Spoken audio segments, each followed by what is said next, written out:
આજ રોજ સવારે 10 વાગ્યાની અરસની અંદર અમારી નાયબ કલેક્ટર પ્રાંત ચોટીલાની ટીમ સાથે અમે થાનગઢ તાલુકાના જુદા જુદા વિસ્તારમાં તપાસણીમાં હતા. તે દરમિયાન થાનગઢથી મૂળી તરફ જતા રસ્તા પર એક બોલેરો પિકઅપ વાન જેનો નંબર છે GJ13AW4671 gas cylinder LPG gas cylinder છે એટલે કે ઘરેલું ગેસ સિલિન્ડર છે ઉતારી રહ્યો હતો.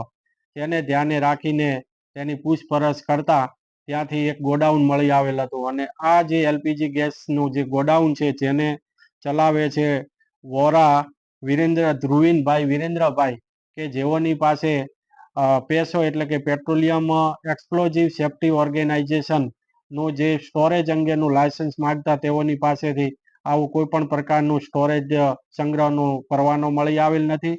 તદ્દન ગેરકાયદેસર આ ગોડાઉન ચાલી રહ્યું હતું. તેમજ તેઓએ વીજળીનું કનેક્શન મેળવી અને આ ગોડાઉનની અંદર વીજળીના તાર પણ મળી આવેલ છે ને સાથે સાથે પંખો પણ ચાલુ હાલતમાં હતો. એટલે કે પોતે પોતાના જીવનું જોખમ અને સાથે સાથે ત્યાંના રહીશોના જોખમમાં જિંદગી જોખમમાં મૂકી અને આવો તદ્દન ગેરકાયદેસર ધંધો કરી રહ્યા હતા. તેમજ જે સંગ્રહ નિયમો છે તેમાં કોઈ દિવસ બોટલ છે ગેસની એ ક્યારે હોરિઝોન્ટલ મૂકી શકાય નહીં. તેમ છતાં ગોડાઉનની અંદર ગેસની બોટલો હોરિઝોન્ટલ મૂકી અને ખૂબ જ જોખમી રીતે કામ કરી રહેલા હતા.